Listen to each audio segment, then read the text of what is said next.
Here's 5 sales lessons I know at 71 I wish I knew at 21, part 3. Number 1, like, trust, then buy. It always goes in this order, always. Number 2, the best salespeople I've known are the most humble. They let their results speak for them. Number 3, if you're not working within a sales process, you have to start new every day. Consistency brings mastery.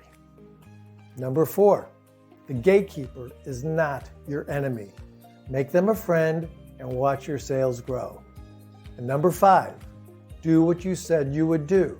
It's the fastest way to build trust, and trust builds sales. I've learned a lot of sales lessons in nearly 5 decades of selling. Learn from my experience, both good and bad, and close more sales. And please, don't forget to subscribe and like this video. With just a couple of clicks, you could be helping thousands of other people. Thanks.